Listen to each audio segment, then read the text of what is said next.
1 p.m. Assalamu alaikum. This is Radio Pakistan. The news read by Friha Hassan. First, the headlines. President has urged media to forcefully highlight the human rights violations being committed by India in occupied Kashmir.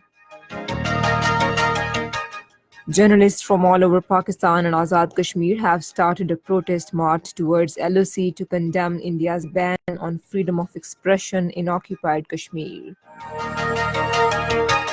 The 8th annual joint exercise of Pakistan and Chinese Air Forces, Shaheen 8, has started at northwest China.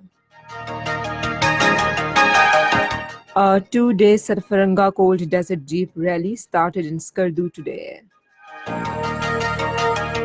And now the news in detail. President Dr. Arif Alvi says India is playing with fire in occupied Kashmir by changing its status and suppressing people's will. In an interview with the Canadian-American media outlet Vice News, he said the international community should continue putting pressure on India to foil its hegemonic intent to swallow the whole Kashmir. The president said India should withdraw the constitutional amendments and allow Kashmiris to decide their own future. Dr. Arif Alvi said India could carry out some false flag operation and attack Pakistan as it did in case of Pulwama incident. He urged media to highlight all human rights violations being committed by India in occupied Kashmir. Journalists from all over Pakistan and Azad Kashmir have started a protest march towards the line of control to condemn the ban on freedom of expression by Indian authorities in occupied Kashmir and express solidarity with the stranded Kashmiri people in the valley. Call for the march has been given by Pakistan Federal Union of Journalists. More than 400 journalists from different parts of Pakistan and Azad Kashmir are participating in the march. The march started from Central Press Club Muzaffarabad with the participants carrying 2 truckloads of medicines and dry ration to pass them on to the Indian forces for aid of people in occupied Kashmir. In occupied Kashmir, hundreds of people defying curfew and other restrictions held a forceful demonstration in Srinagar against India's illegal occupation and scrapping of special status of the territory.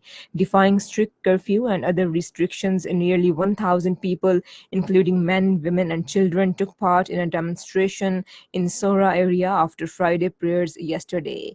Indian troops fired pellets and tear gas shells to disperse the protesters, triggering intense clashes between the demonstrators and the troops. Several people were injured in the brutal action of the troops. The occupation authorities had further tightened curfew and other restrictions on Friday to prevent people from conducting a march towards the UN office at Sonawar in Srinagar against India's anti-Kashmir moves and its illegal occupation of Jammu and Kashmir. The 8th annual joint exercise of Pakistan and Chinese Air Forces, Shaheen 8, has started at northwest China. The joint training aims to improve training standards of the two air forces through mutual learning. It will also help enhance close relations between the two countries in general and develop a mechanism for interoperability of both air forces in particular. German long-range maritime patrol aircraft P-3C paid a 3-day visit to PNS Mehran in Karachi, during which matters of mutual interest and professional affairs were discussed.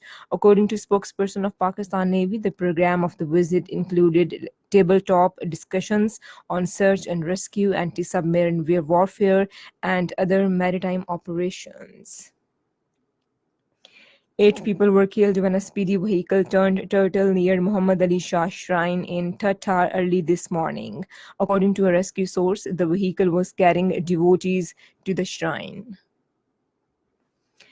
North Korea fired 2 short-range ballistic missiles off its east coast this morning. According to South Korea's Joint Chiefs of Staff, the missiles were launched from Sondok town in South Hamgyong province into the East Sea that flew about 380 kilometers.